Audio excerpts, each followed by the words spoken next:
moi je suis quelqu'un, c'est difficile de être fier de quelque chose.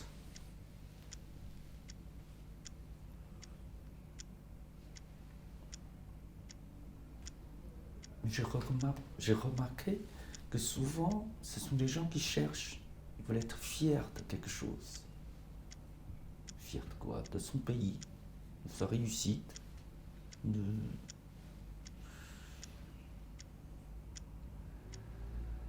Pourquoi il faut être fier d'un territoire?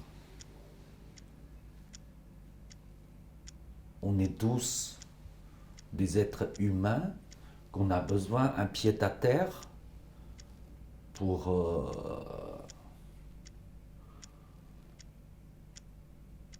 survivre ou vivre pendant une courte période.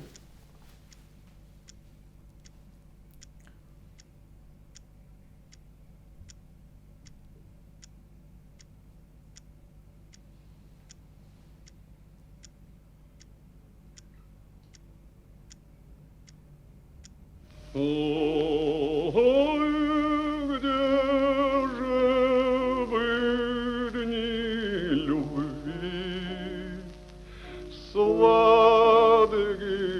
сны, юные грезы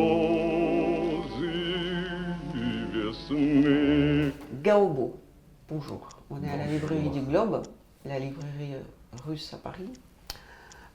Vous êtes un grand artiste chinois et je parle aujourd'hui avec vous pendant que on vit la guerre entre la Russie et l'Ukraine. Et on va parler bien sûr de l'art, mais on va aussi parler de l'art et du pouvoir, et de l'art et du système totalitaire. Le hasard fait que vous et moi, on est nés en 1964 et on appartient à la même génération. Je suis russe, vous êtes chinois. Mais quand j'ai écouté et quand j'ai lu vos interviews, je peux dire que vous parliez de mon enfance et vous parliez de mes problèmes. Alors, racontez-moi d'où vous venez et parlez-moi de votre enfance dans ce pays de Mao. D'accord, je vais essayer. Hein. Je vous remercie d'abord pour cette invitation, de participer à cette émission sur des sujets, je pense que c'est sur des sujets importants, des sujets qui me touchent. Et aussi, c'est dans l'ensemble de mon pensée, aussi dans le travail. Alors, vous avez dit que je suis un artiste chinois. Depuis quelque temps, je préfère dire que je suis un artiste né en Chine. Pour moi, je ne sais pas pourquoi, pour moi, il y a une énorme différence. Ouais. C'est comme aujourd'hui, on dit les Russes envahissent l'Ukraine. Donc, cette petite précision, ça me change tout. Donc, je suis plus à l'aise.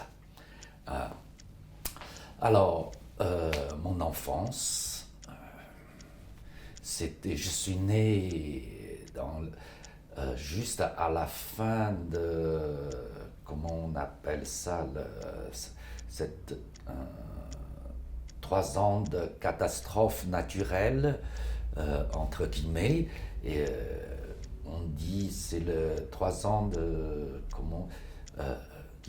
qui manque de nourriture, qui manque tout, et il y en avait beaucoup de morts. Je ne sais pas combien de centaines de milliers. Et, de famine. Oui, de famine. Et dans notre histoire, dans l'histoire récente de la Chine, ils nous disent c'est 3 ans de catastrophe naturelle. Ah. Ouais. Bon. Naturel, dis-nous. naturel. C'est la nature, Oui. la cause. Et puis après, j'ai entendu que c'est à cause des Russes, parce qu'on doit le rembourser. Donc, pourquoi il manque de nourriture?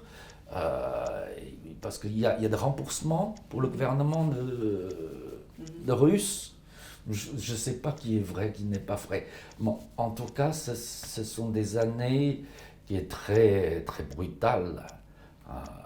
Et quand je commence à voir mes souvenirs, et c'était la révolution culturelle. Bon, ça n'arrête pas. Et je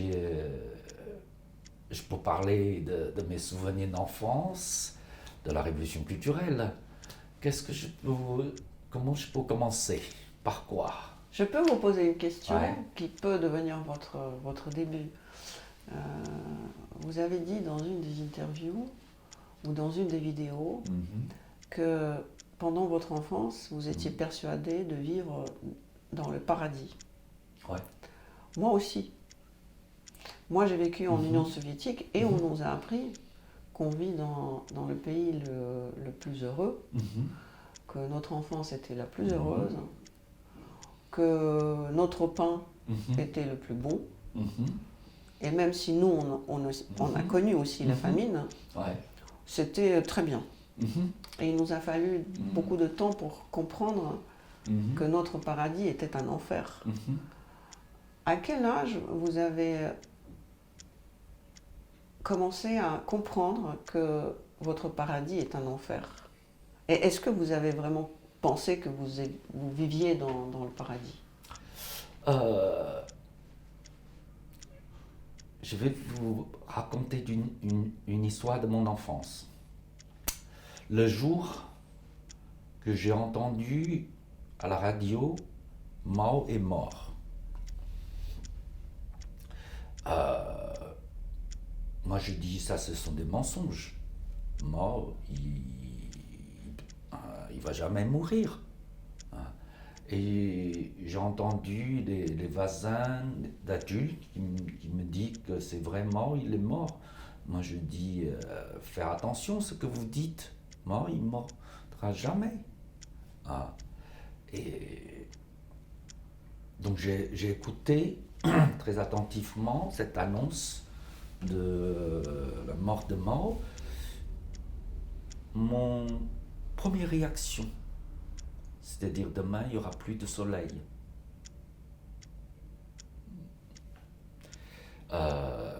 Donc ça veut dire que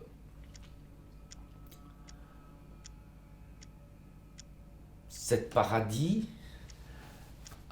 c'est grâce à Mao. C'est grâce à Mao que, comment dire, on peut aller à l'école sans payer, et on a des logements gratuits, des fonctions, et puis je me souviens, on m'a dit toujours, mais c'est différent qu'aujourd'hui, on m'a parlé beaucoup les pauvres Taïwanais. Ils sont dans une situation de très grave.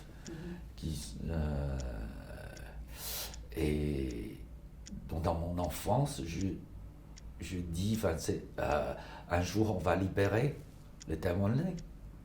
Ouais. C'est un peu comme aujourd'hui, cette guerre, on libérait les Ukrainiens. Donc je comprends tout à fait de cette mentalité. D'où ça, c'est juste parce que ils ont réussi on peut faire le nettoyage de... Oui. Mais à quel moment vous avez commencé à avoir une conscience? Vous êtes d'une famille des travailleurs, Voilà. pas du tout une famille d'artistes, Non, pas du tout. ni des intellectuels. Non, À non. quel moment, qu'est-ce qui a réveillé en vous la conscience du mensonge?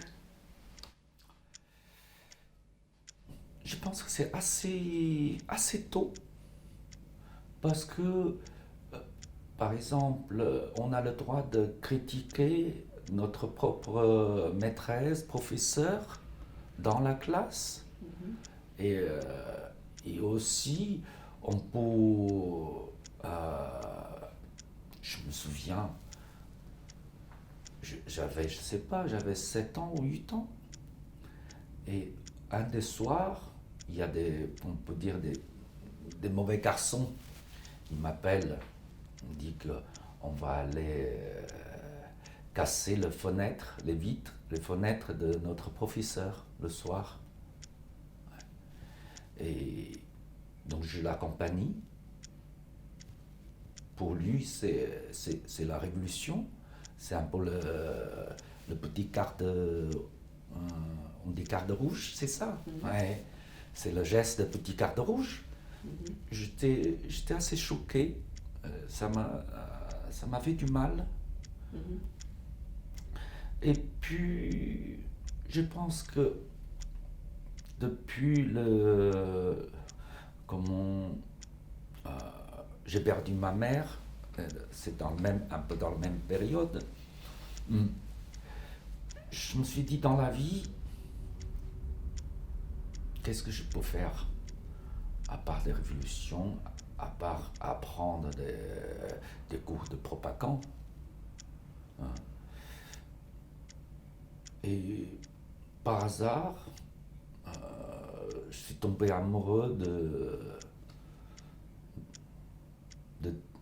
on peut dire de l'art ou de dessiner. Ouais. Et c'est beaucoup grâce à ça. Vous avez dit que dans la langue chinoise, le mot artiste n'existait pas, il y avait un mot propagandiste. C'est ça. Ma question concerne pas votre passé, mais notre réalité. Êtes-vous sûr qu'un artiste, dans un sens du mot occidental, est vraiment indépendant ou, malgré tout, chacun des artistes est propagandiste d'une quelconque idéologie? Est-ce qu'un artiste peut vraiment être libre, même dans une société libre, pas dans une société totalitaire? Est-ce qu'il suffit de dire que la société est démocratique et non totalitaire, que l'artiste peut sincèrement se dire libre?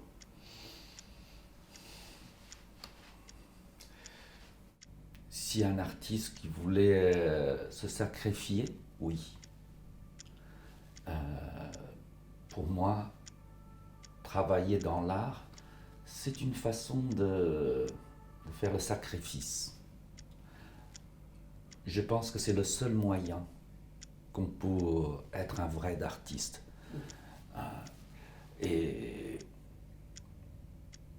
Mais il faut... Je pense que même dans cette société où on vit, il y a aussi d'autres contraintes. Il faut aussi... parce que la propagande, c'est peut-être moins prononcé, moins visible. Mais je pense qu'il y a d'autres sortes de propagande. Peut-être qu'il est remplacé par comment je cherche le mot, par bonne morale. Par la bonne morale, et puis aussi par exemple dans le musée, et de temps en temps on voit une étiquette qui écrit cette œuvre, ça montre au-dessus de 8 ans, 15 ans ou des choses comme ça. Et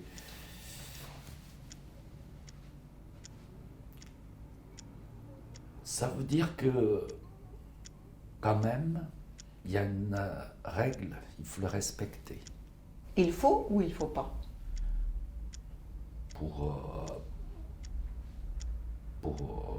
pour la société, il faut. Mais pour un artiste. Pour un artiste, tout à l'heure je dis, c'est le seul moyen que tu peux être libre. Mais cette liberté est très dangereuse.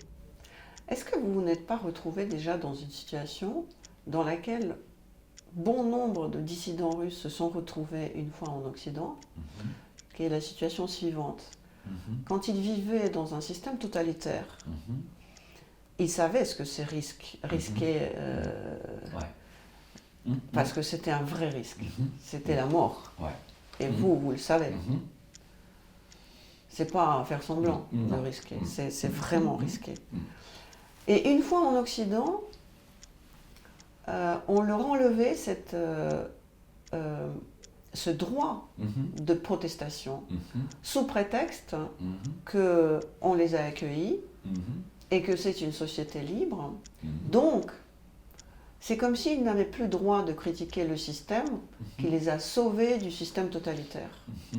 Est-ce que vous, en tant que quelqu'un qui est né en Chine, qui a connu les erreurs en Chine et qui, je suppose, risquait vraiment en faisant des simples dessins en Chine, une fois en Occident, est-ce qu'on ne vous fait pas parfois souligner que vous n'avez pas droit de dépasser une certaine ligne rouge qu'on appelle les règles de la bonne société occidentale? Moi, j'ai deux lignes rouges. Il y a la ligne rouge d'occidental, il y a la ligne rouge l'orientale. Oui. Ça devient plus compliqué. Bon Dieu. Alors, quelles sont-elles? En fait, ça s'appelle le mur. C'est ça. Le mur de Chine. Hein. C'est très très étroit. Tout à fait, tout à fait. Donc c'est comme cette petite fossé. Donc mon espace de création, c'est là. Bon Dieu. Et moi je dis, c'est pas le plus mal. C'est ma vie, c'est ma situation. C'est dans cette fossé-là peut-être que je peux me survivre et que je peux trouver la fin de cette fossé. Je me suis dit, c'est mon destin. Cherchez pas de... surtout ne fais pas semblant de changer. Reste dans ton monde. Essaie de creuser le plus profond possible. Vous vivez, dit-on, entre le Pékin et Paris. Je suis russe. Aujourd'hui, la culture russe est mise en suspension, en quelque sorte, parce que aujourd'hui, Oui, la Russie la Mhm. Russie est devenue un pays fasciste, et je pèse mes mots, Mhm. et du coup, peut-être la culture russe va être mise dans le camp des fascistes. Et d'ailleurs, c'est assez défendable, mais c'est une autre question. Vous venez d'un pays qui, pour le moins, n'est pas très démocratique et dont les méthodes sont contestables. Sentez-vous, de temps en temps, en vous des regards de vos collègues ou des simples Français de quelqu'un qui est né en Chine et donc qui est responsable collectivement de ce que ce pays fait, et sentez-vous sur vous ce regard accusateur ou sentez-vous des limites qu'on vous impose dans votre expression? Plus clairement dit, aujourd'hui un artiste russe doit renoncer à son appartenance à la culture russe, à la nationalité russe, au même mot russe, pour pouvoir exister en Occident. Qu'en est-il avec les Chinois? D'abord, je pense que si ça vient juste, il faut être correct politiquement. Je suis pas convaincu. Je suis tout à fait contre de ça. Euh, on ne peut pas généraliser que un ensemble de cultures. Euh, Tu dois choisir une position contre ou pour. Pour moi, je suis contre rien, je suis pour rien. Mais je voudrais savoir qu'est-ce qui me touche dans une œuvre d'art, chez un artiste, chez un intellectuel. Je voudrais savoir. Je ne peux pas juste faire une frontière par la frontière du pays, contre ou pour. Ça, je ne ferai jamais et je ne suis pas d'accord.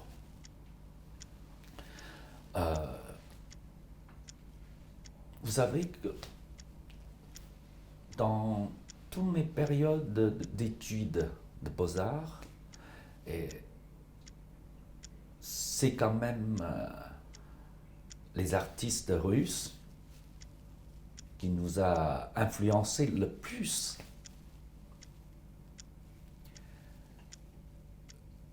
Je me souviens quand j'étais à l'école de beaux-arts, déjà on a très peu d'informations qui viennent occidentales. C'était en Chine. C'était en Chine. C'était en Chine qu'il y en a très très peu.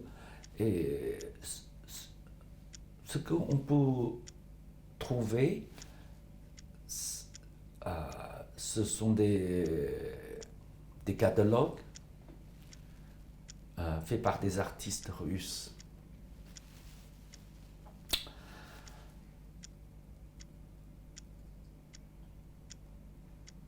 Moi, je me suis dit, ce sont des artistes très académiques.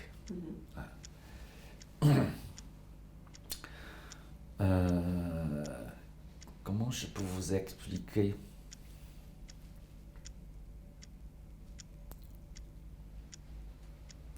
Par exemple, les œuvres de Shostakovich, pour moi, ce sont des œuvres universelles. Même s'il parlait de la guerre, de tout ça, pour moi, ça dépasse.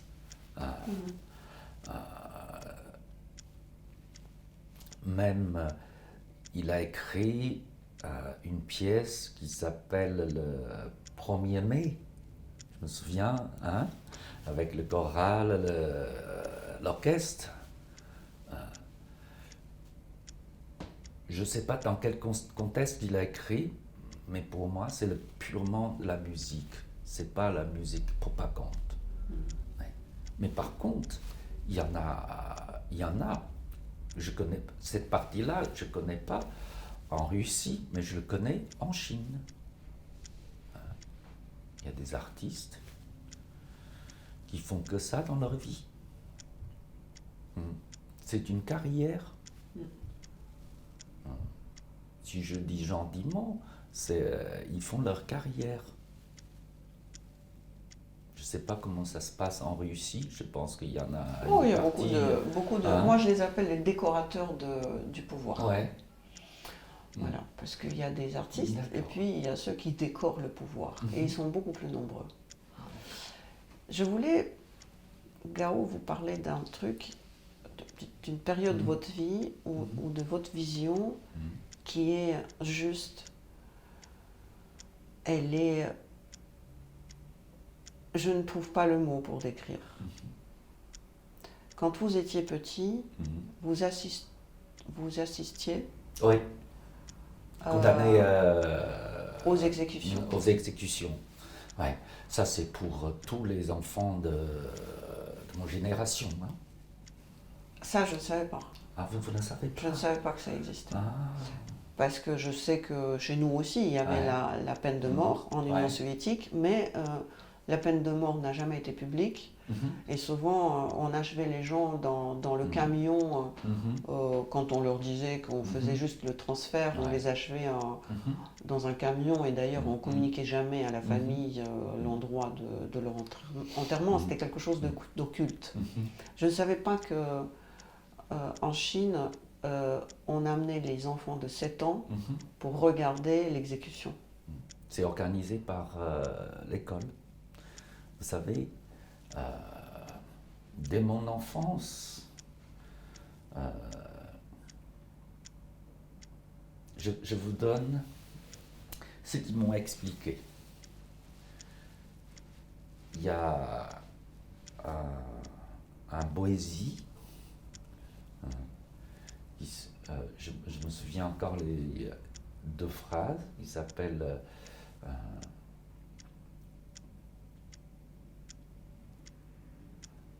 pour les mauvais, il faut faire comme le vent d'automne pour balayer les feuilles mortes. Et pour les bons, c'est comme le souffle du printemps pour réchauffer la terre. Donc ça veut dire que dès notre enfance, il faut comprendre un côté mauvais, un côté bon. Il faut choisir. Comment comprendre ce côté mauvais? Donc on vous montre comment on exécutait les mauvais. C'est comme, on a une expression, tuer le coq, c'est pour faire peur les singes.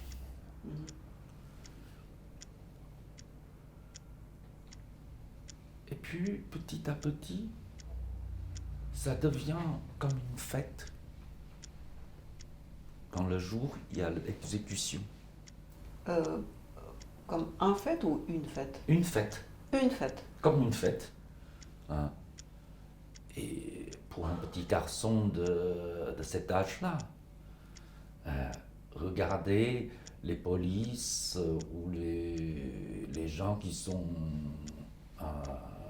armés dans les camions, défiler dans la rue, c'est une sorte de, pour un enfant, c'est une sorte de carnaval. Et on a envie d'être le plus proche possible. C'était que pour les enfants? Pas seulement, mais pour tout le monde. Comment vous vivez avec ça?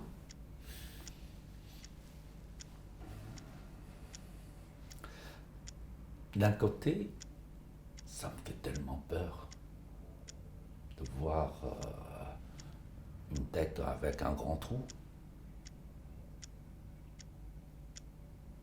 Et d'autre côté, ça montre que je suis un garçon de courage. Ça montre que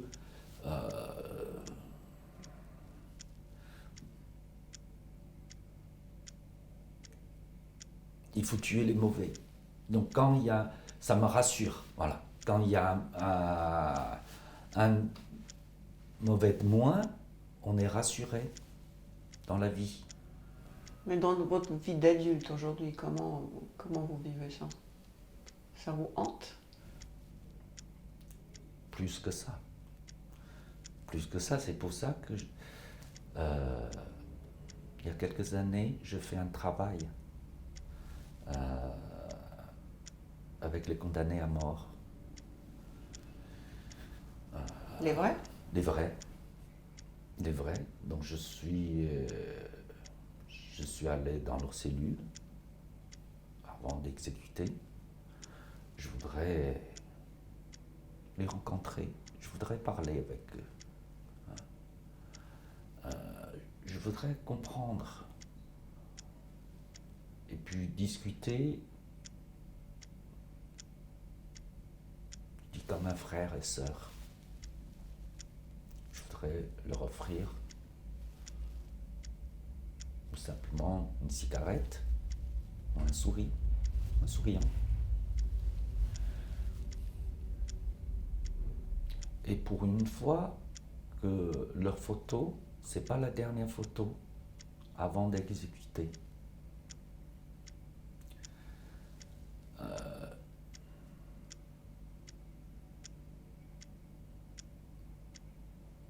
Parce que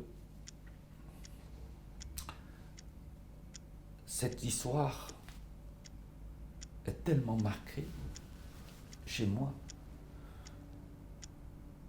Je ne sais pas comment je pourrais le finir et de effacer. Et j'ai eu une occasion, c'était avec un copain journaliste qui fait une émission sur ce sujet-là. Donc j'ai demandé si je peux être le photographe dans son équipe. Et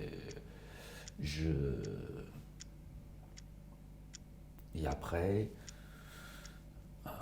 je fais un travail personnel pour moi.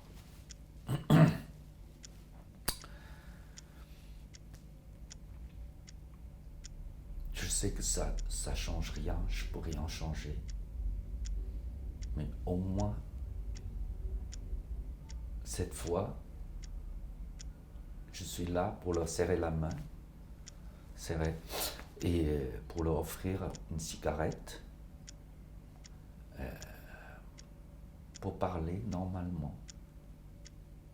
Et je leur dis que je suis un artiste, c'est important pour moi de le rencontrer, de faire peut-être un des dernières de photos de leur portrait.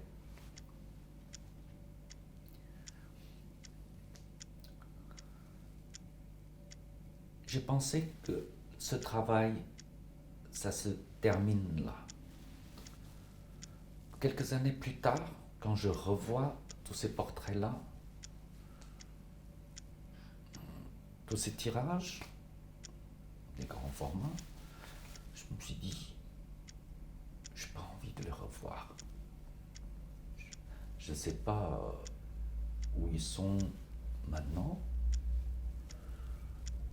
Je n'ai pas envie de le garder.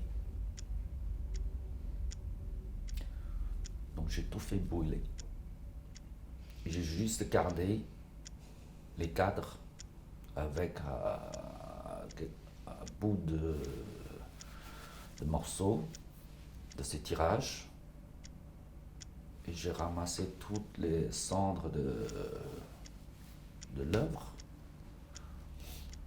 Donc je l'ai conservé dans une boîte en métal.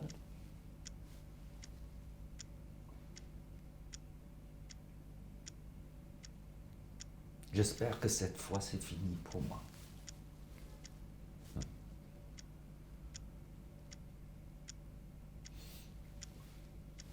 Voilà. C'est un mouvement. Peut-être non, mais j'espère que c'est le dernier. Mais je sais que c'est non. Qui étaient ces gens?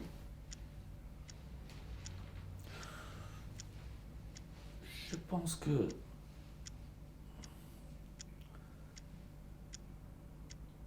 ce sont des gens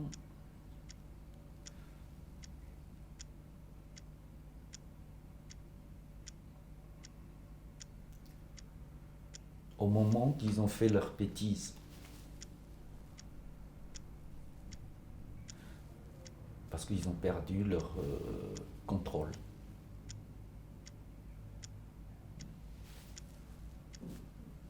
Ils ne peuvent plus se contrôler.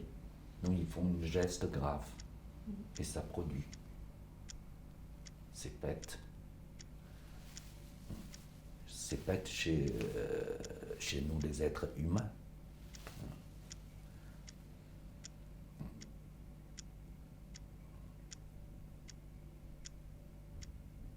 Dans des circonstances que je dois de le tuer, tu dois me le tuer. Qu'est-ce que c'est ce monde? Et souvent, les gens, ils pensent qu'ils ont le droit de le faire.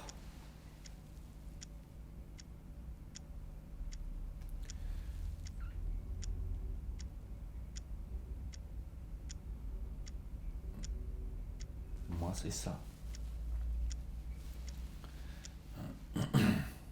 Puis aussi, quand j'ai vu des images aujourd'hui, ça me rend tellement triste. Je me suis dit,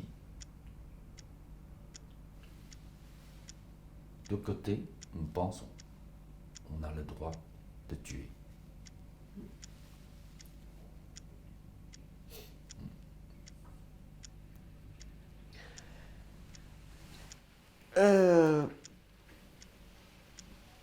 Difficile de passer à autre chose. Quand vous étiez petit, d'ailleurs, chez nous c'était comme ça aussi. Dans beaucoup d'endroits, encore aujourd'hui d'ailleurs, il n'y a pas d'eau courante. Oui. Et je sais que trop bien ce que c'est avoir les toilettes à l'extérieur et qu'il faut y aller et qu'il n'y a pas de papier toilette. Et je sais trop bien l'histoire quand le seul papier utilisable c'est un journal et que sur un journal peut y avoir un portrait de quelqu'un d'important et qu'il faut faire attention de ce que tu fais. Ouais. Et que c'est là aussi, ça pouvait valoir une balle dans la tête. Racontez comment c'était chez vous. Parce que moi, je peux vous raconter comment c'était chez moi, mais je pense qu'on vivait un peu la même chose. Ouais. Peut-être pas moi, mais mes parents. Ouais. Vous savez, à cette époque-là, même aujourd'hui, le premier page, le premier dit, c'est toujours le grand dirigeant, le portrait de grand dirigeant. Hein? Et à l'époque, c'était Mao.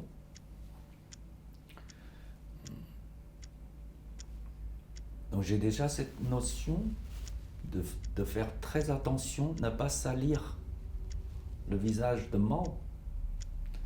Et aussi, il faut lire les textes s'il y a son nom. Ouais. Parce qu'on a allé vérifier Il faut... s'il y a de la merde sur son portrait. Ouais. Donc, moi, dans mon mémoire, donc je pense que j'ai commencé à avoir cette notion à l'âge de, je sais pas, 6 ou 7 ans.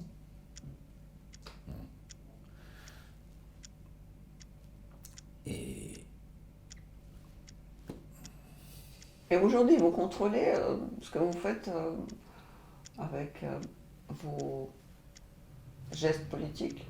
Ça vous hante?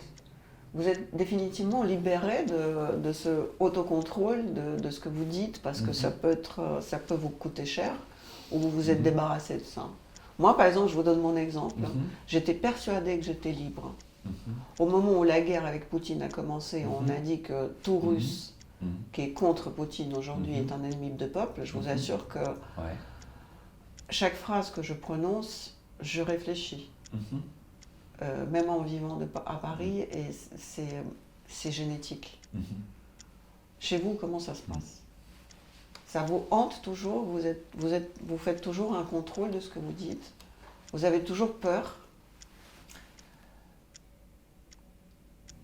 Je peux dire que, je sais pas, peut-être c'est pas le peur. Je me demande,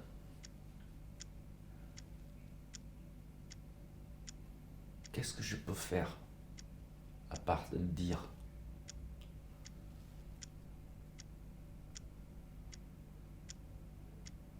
Je préfère de mettre toutes mes paroles dans le travail.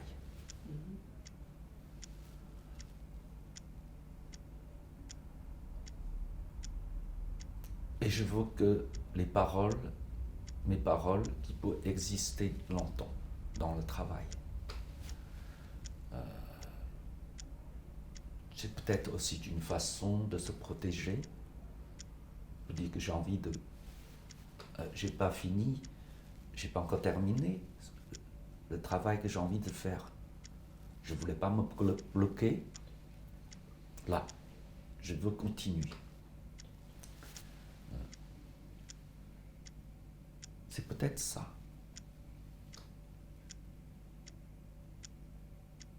C'est pas à cause de... Tout simplement à cause de peur. Je peux bien dire que tant pis, je retourne plus. Hein, j'ai plus peur. Hein, je dis tout ce que j'ai envie de le dire, mais dans ce cas-là, je dis, qu'est-ce que tu as envie de dire?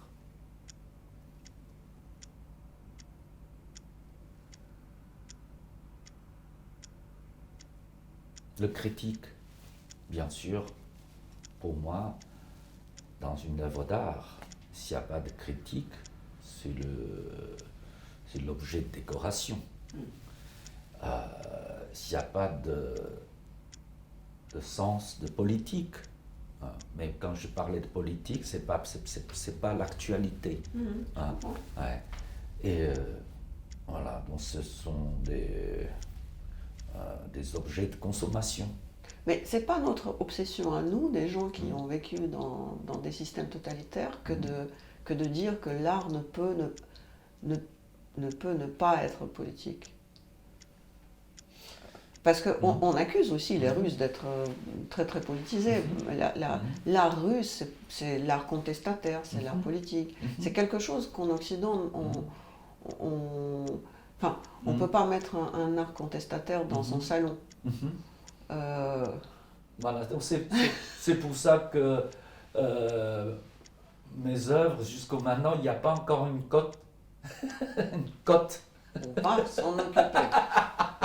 C'est parce que ça ne rentre pas dans le salon. Bon, une bonne nouvelle pour ma famille. Déjà, j'ai quelques œuvres des Russes. Eh bien, je pense que ma famille va être ravie. Voilà, parce que tous les messages que je voulais prononcer, c'est inclus dans le travail. Il y a quelque chose qui m'a fait rire, m'a fait sourire, et en même temps m'a interpellée. Pendant que vous travaillez, vous êtes accompagné par un mouton. Ouais. Alors, il y avait un artiste qui avait une chèvre, lui, mais c'était une chèvre. Un mouton, c'est quelque chose de très significatif. Je ne sais pas si en Chine, c'est la même chose qu'en Occident. Les moutons, c'est les moutons. Non, on n'a pas la même... On n'avait pas ça. Donc, c'est pas du ça. tout dans ce sens-là que le mouton vous accompagne. Pourquoi ce mouton vous accompagne? Quel rôle il joue dans votre création? C'est pas votre animal de compagnie? Non. Non, non, non. Non. C'était un mouton que je voulais acheter. Et après, je voudrais ça vient comme ça, ce travail. Au début, moi, je voudrais organiser une grande table de dîner avec les gens qui sont de différentes croyances, soit bouddhistes, musulmans, chrétiennes, ou entre d'autres. Des païens. Ouais.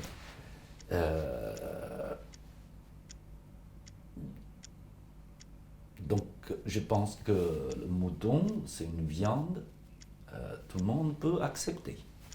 À part les Indiens. Mais bon. Mais, donc je l'ai acheté. Je dis, avant de le manger, il reste dans mon lieu de l'exposition. Quand je commence à avoir des contacts avec ce mouton, je me suis dit, c'est la seule personne que je peux avoir un vrai dialogue.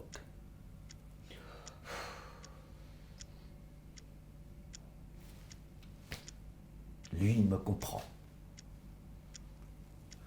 Donc du coup, j'ai abandonné cette idée de faire un grand table de dîner. Je dis, tu restes avec moi. Je veux qu'on parle. Et pendant toute la durée du travaux et de l'exposition, c'était une exposition avec la performance. Et il est tout le temps à côté de moi. Il voulait me sauver. Moi, je suis un tueur, quelque part. Je t'achète pour te tuer. Et lui, il voulait me sauver. Je lui ai dit, c'est quoi ce monde?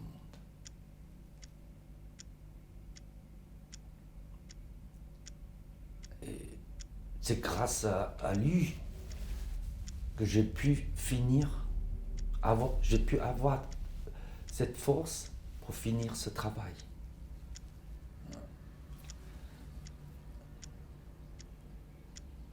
Et après, je lui ai libéré. Je lui ai dit, rentre chez toi.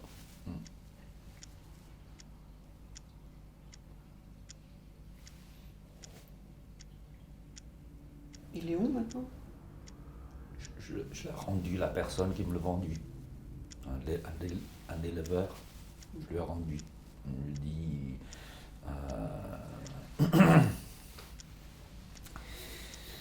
ouais. C'est vraiment grâce à lui. J'ai pu avoir une vraie conversation dans ce travail. Au début, je pensais organiser cette table de dîner, qu'on puisse discuter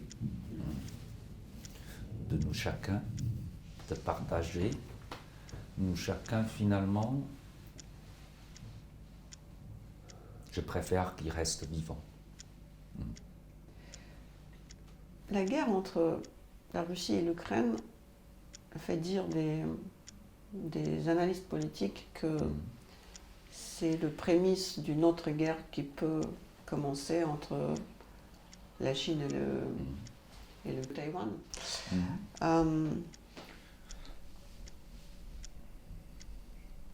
Je trouve que les artistes sont beaucoup plus profonds et beaucoup plus rapides dans les analyses que les hommes politiques.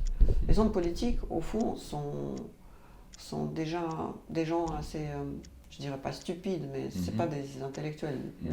Le politique ne se doit pas être intellectuel. D'ailleurs, il ne se doit pas dire la vérité, parce que le politique qui dit la vérité, c'est un homme dangereux. Un artiste, si. Qu'est-ce que vous pressentez?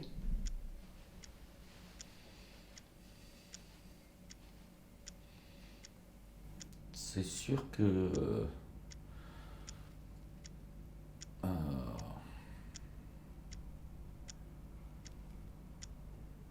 notre discours, notre parole n'est pas le même. Ça ne doit pas être le même. Et les mots qu'on utilise, le grammaire, ça ne doit pas être le même.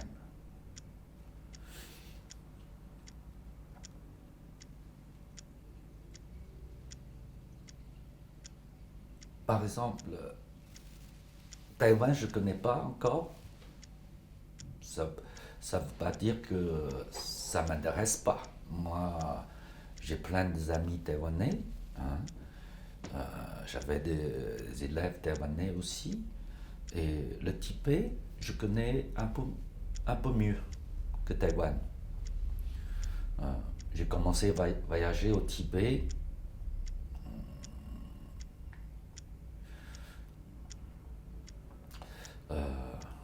quand j'étais très jeune. Avant d'aller au Tibet, tout le monde me dit, toutes les informations, tout, tout ce que j'ai reçu sur le Tibet. D'abord,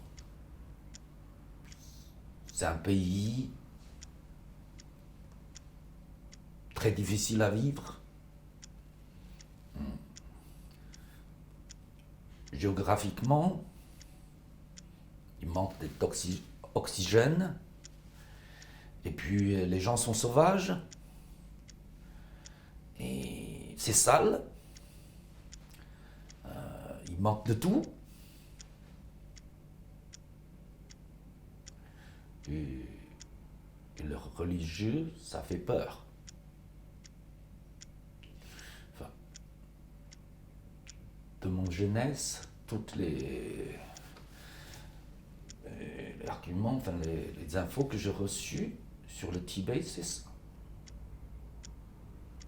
À l'époque, j'ai envie de faire un voyage d'aventure. Je me suis dit, rester 8 ans d'études à l'école, j'en ai marre. Dans les grandes villes que je connais, j'apprends rien.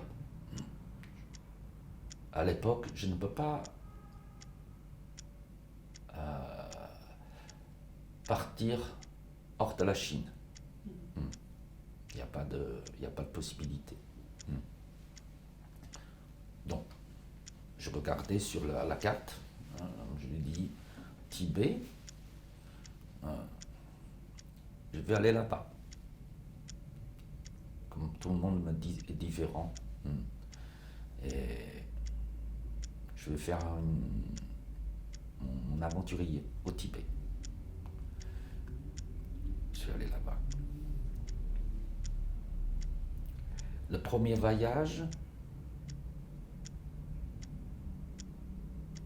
j'ai vécu beaucoup de choses que j'ai jamais eu la même expérience dans ma vie.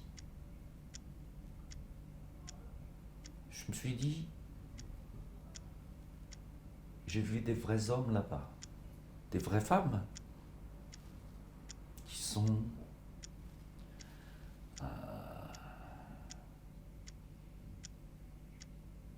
que j'ai jamais eu dans ma vie.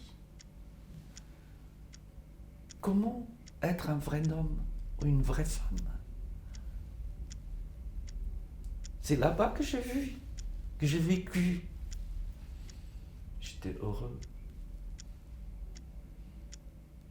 Je fais des très bonnes amies là-bas, avec des moines, ou avec des nomades. Et ils sont beaux, elles sont belles. Ils sont tellement tout. C'est pas du tout comme qu'il m'a raconté avant. Non. Je me suis dit, dans un monde, il y a des mondes différents. Parce qu'avant, je suis toujours dans cette... J'étais coincé. Je dis, il faut que je regarde plus ailleurs que le monde où je suis né.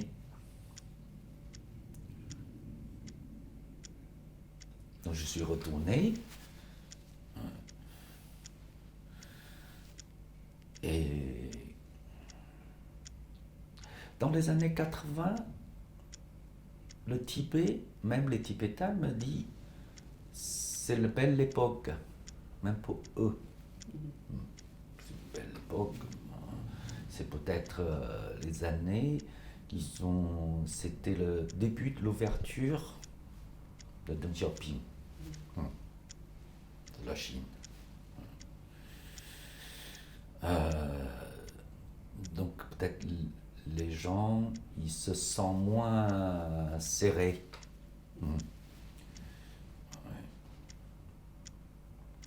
Donc j'ai des très beaux souvenirs. Vous avez fait un travail un peu compliqué, très bizarre, Oh, oui. que oui. je voudrais une explication parce Mhm. que peut-être que je la comprends, Mhm. je le comprends pas bien. Mhm. Vous avez mis Mais sans. des visages Mhm. Ouais. sur les galets. Ah oui. C'est des Tibétains. Ce sont des portraits tibétains, mais ça c'est plus tard ce travail. Mais Ouais. Hein? qu'est-ce que c'est comment, Ah, d'accord. quelle est l'idée, quel est le message? Parce que je trouve que Quelle idée. c'est quelque Mm. chose Mhm. de macabre presque. Ah. Ou,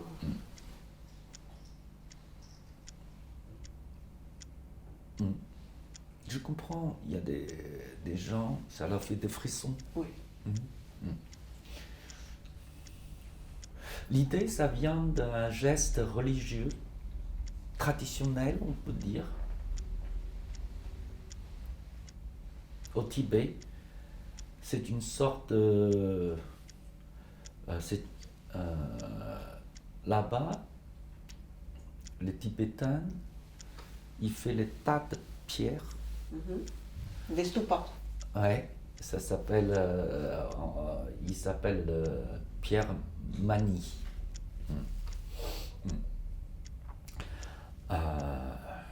Pour faire leur offrande.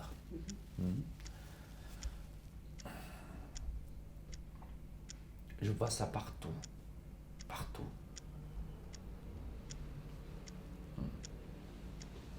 Et puis, au moment que je me suis dit, j'ai envie de leur rendre leur service, ça veut dire, je voudrais créer un travail pas pour le Bouddha, pour eux qui croient le Bouddha.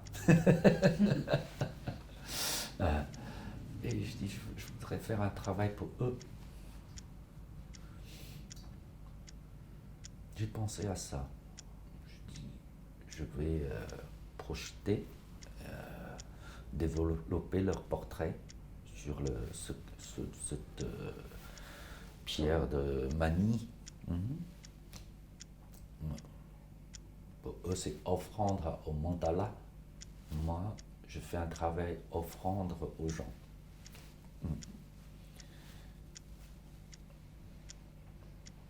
Donc ça vient de là. Et puis, portrait sans corps. C'est vrai, je fais des portraits avec des corps.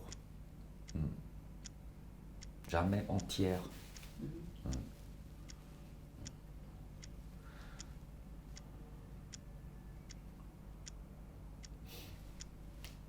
Je pense que c'est plus juste sans corps. C'est pas les têtes qui vous hantent, celles dont vous avez parlé. C'est pas ces têtes-là qui vous hantent, celles dont vous avez parlé. Des condamnés. Non, non, non, mais oui, c'est vrai, il y a des gens, des visiteurs qui font le lien, qui font le lien. Mais je dis pas qu'ils ont tort, je dis pas qu'ils ont mal compris. Malgré tout, quand je regarde l'ensemble de mon travail, je me suis dit, c'est une seule œuvre.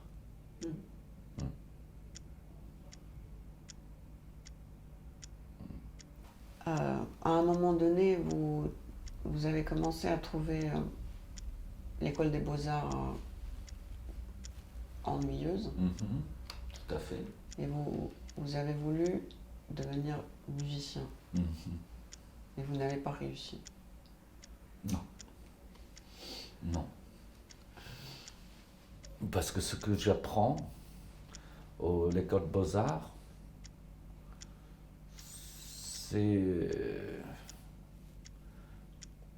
on dit c'est très académique, russe, ou c'est très traditionnel, chinoise. Qu'est-ce que la musique a de supérieur par rapport aux arts plastiques? Parce que dans la musique, j'ai l'impression que je peux aller plus loin. Mon imagination, mon émotion, hein, mon sentiment, ça me touche plus. Hein. C'est important cette émotion dans l'art. Quand-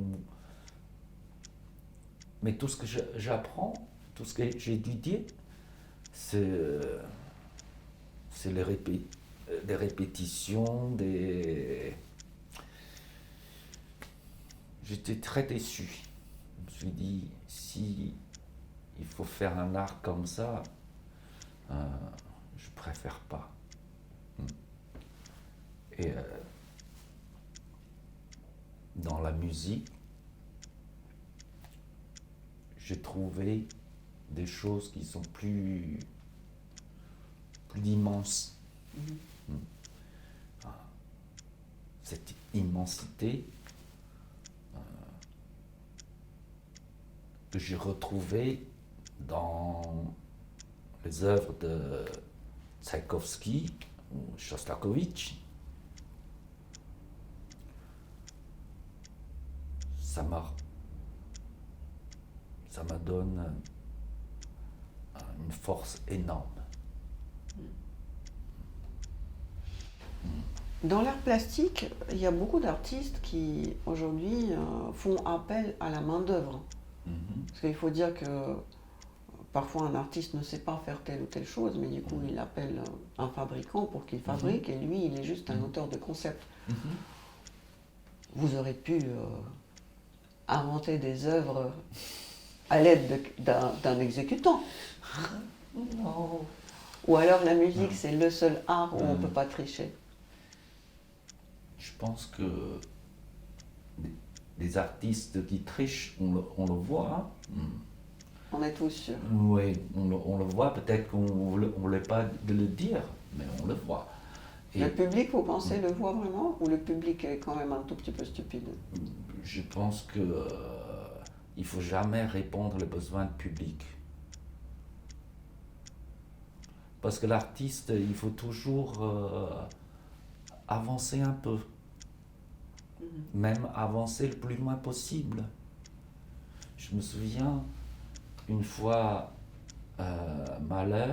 Gustave Mahler a dit, moi je suis l'artiste de la future, même génération du futur. Je pense qu'il a tout dit. Ses œuvres qu'on a redécouvert, on a remis sur la scène 50 ans après sa mort. Et je prends toujours lui comme un exemple. Il faut aller.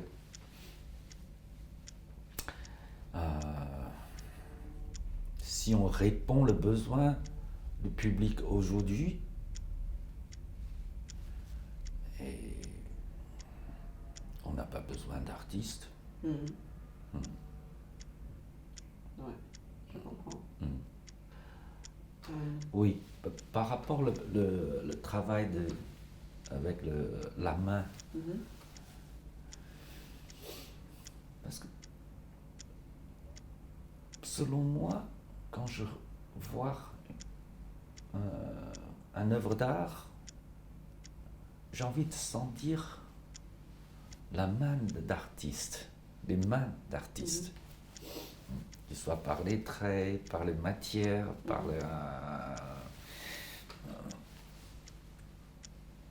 cet contact est très important pour moi.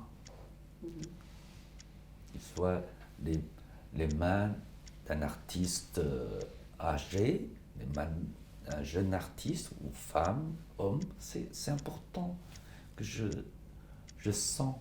Il y a dans le travail, on voit les mains d'œuvre. Hein.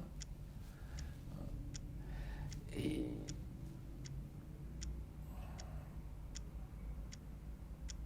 donc, l'art conceptuel, ce qu'on dit, ou l'art, je sais pas, mais je- il y a, il y a un mouvement dans l'art en Chine dans les 10 dernières années ou 15 dernières années, en Chine, qui font des objets lisses, des peintures, des peintures avec une forme typique. Pour moi, ça me touche pas vraiment. Du coup, ma question, la Russie a passé par une espèce de mode sur l'art russe contemporain.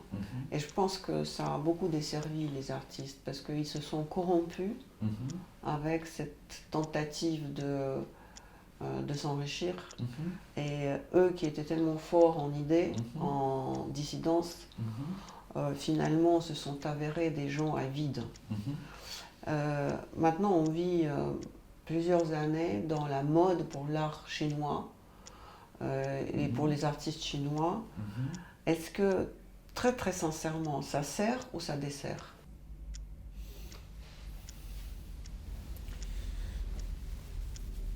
Déjà, qu'est-ce que c'est l'art chinois? J'ai du mal à voir ou définir par des mots. Et vous savez quoi? J'ai ma réponse.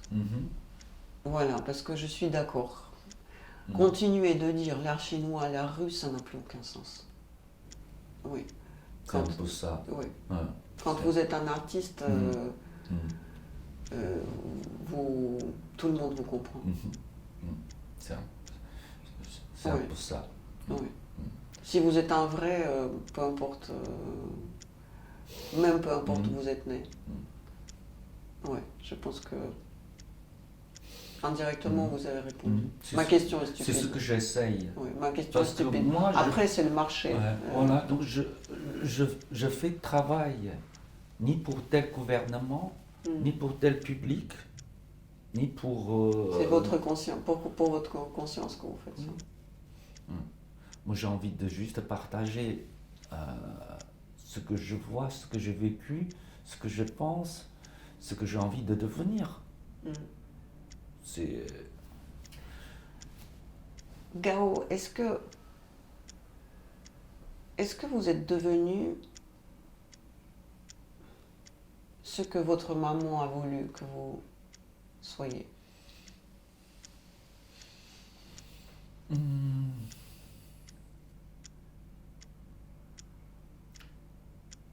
Je pense que je suis allé beaucoup plus loin qu'elle m'attend.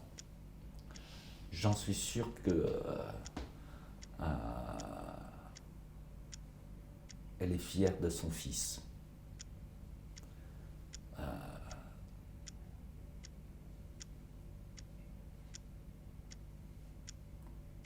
Pour moi,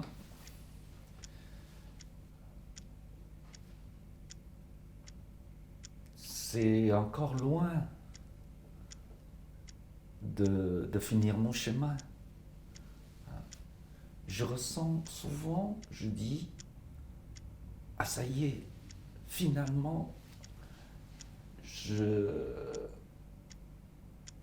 retrouvais mon départ. Je peux repartir. Ouais. Même aujourd'hui, je dis, je suis prêt de partir plus loin. Je suis prêt sur mon point de départ. Mais où est le chemin? Je ne sais pas. Je me suis dit, je peux trouver que en faisant ce chemin.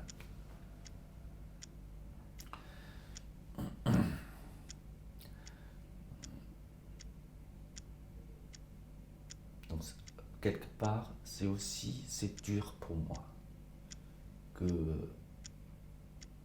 j'ai du mal à avoir un vrai dialogue avec ma famille.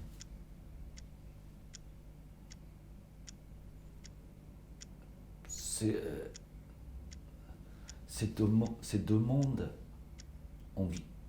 tellement différents. J'ai du mal à expliquer qu'est-ce que j'ai vu dans la vie, qu'est-ce que je ressens, qu'est-ce que je souhaite. Juste après les 2 jours de cette invasion, j'ai reçu un message de ma grande sœur, ma sœur aînée. Elle me dit, l'Europe va tomber dans la guerre. Il faut que tu reviennes avec le petit. Alors, dans ce cas-là, comment je peux leur expliquer? Parce que j'étais comme eux. Je dis tout simplement,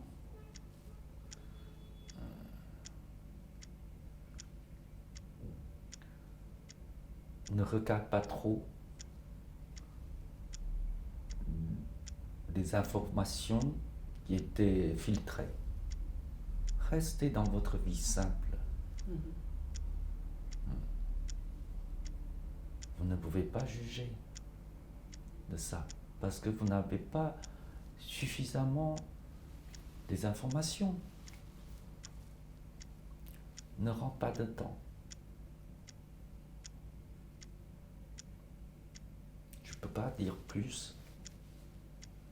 C'est triste. J'ai vu les réactions de mes amis là-bas. Je parlais de mes amis là-bas, ce sont des amis chinois ou des camarades.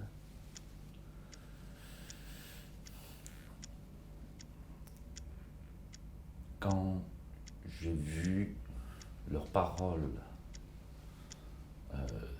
leur regard sur cette guerre, ça m'a fait peur. Je dis, toutes ces années passées, pas seulement ils n'ont pas évolué, mais ils ont reculé. C'est triste. Votre menton a tout compris, pas les gens. C'est triste. C'est désespérant, ce monde. Pourquoi votre mère s'est suicidée? Je pense que la vie était trop lourde pour elle, trop lourde. La vie était trop lourde. Elle a...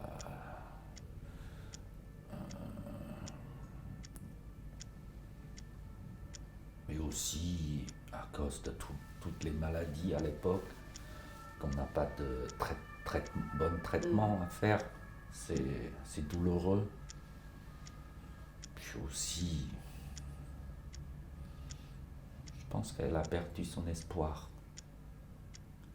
Elle a plus d'espoir. Vous n'avez pas perdu le vôtre?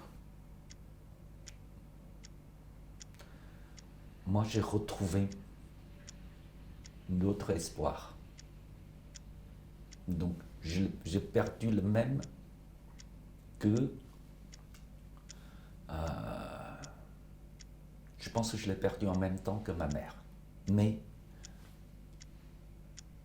je le laisse tomber, c'est pour retrouver un autre. Donc, je ne réponds plus cet espoir qu'elle attend. Je sais que c'est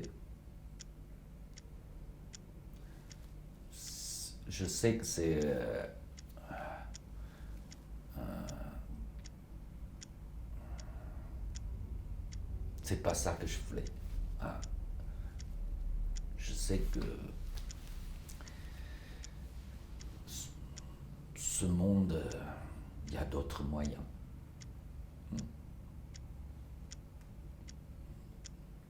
À Bhoutan, les gens disent qu'il y a beaucoup de Bouddhas. Mhm. Il y a même un Bouddha d'un autre monde. Oui. Aujourd'hui, les politologues disent que après cette guerre, il y a une forte chance que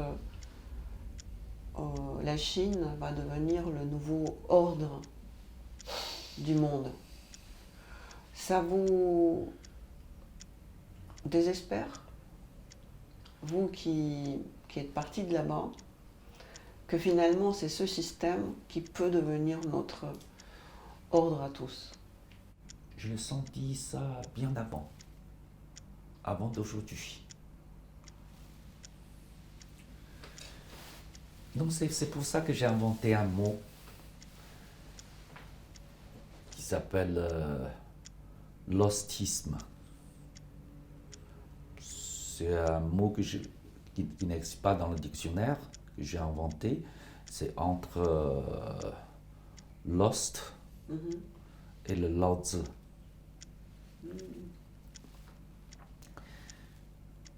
Il y a 10 d'années, j'ai senti ça. Je me suis dit, il faut que je me perde. C'est là que je peux me sauver.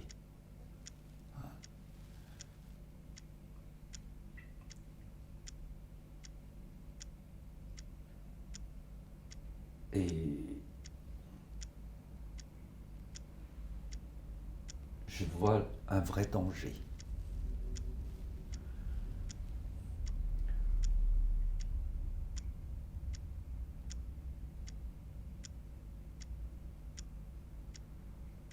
Même sans limiter.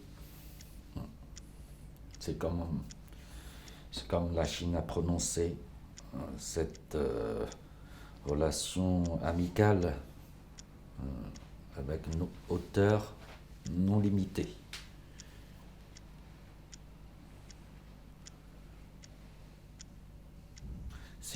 Le mot que j'ai inventé,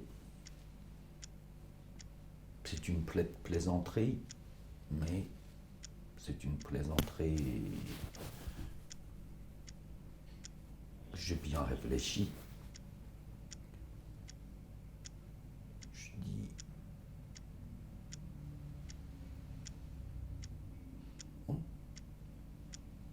on ne peut pas sauver ce monde quand tout le monde veut être le plus puissant.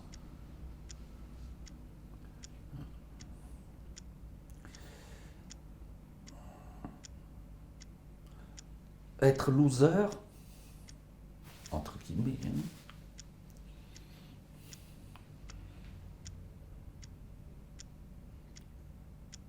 c'est peut-être une autre façon de sauver soi-même. Ne rentre pas dedans. En tout cas, pour moi, c'est comme ça.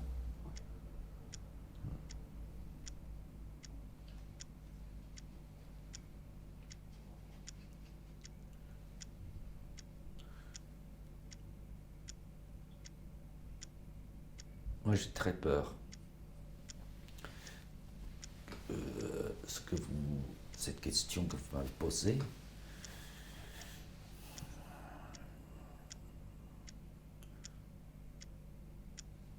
moi, je suis quelqu'un, c'est difficile d'être fier de quelque chose.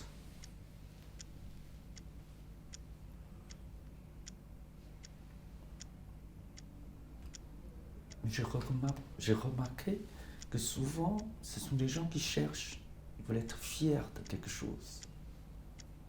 Fiers de quoi? De son pays, de sa réussite,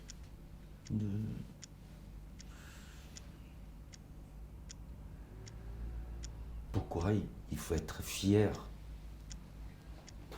d'un territoire? On est tous des êtres humains, qu'on a besoin un pied à terre pour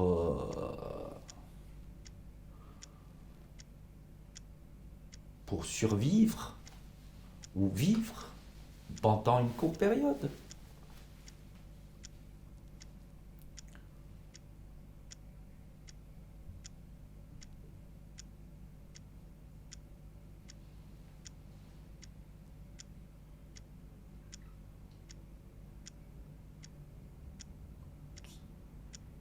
C'est quoi la notion de la nation, la notion de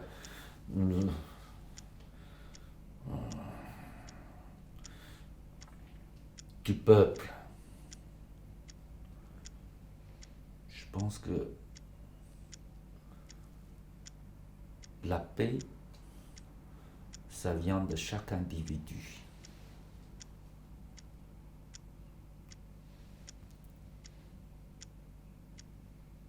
S'il y a un peuple qui voulait retrouver la paix, donc ils sont obligés de contre une autre partie. Sinon, pourquoi ils cherchent la paix? La paix existe déjà.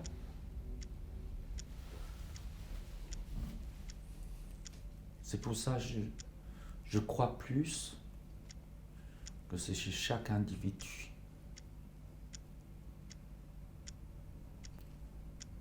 Pour cette notion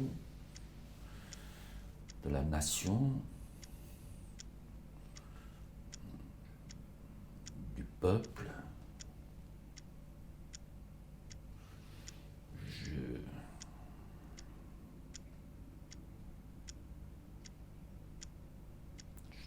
j'ai du mal à croire qu'il peut s'arranger pour trouver la paix.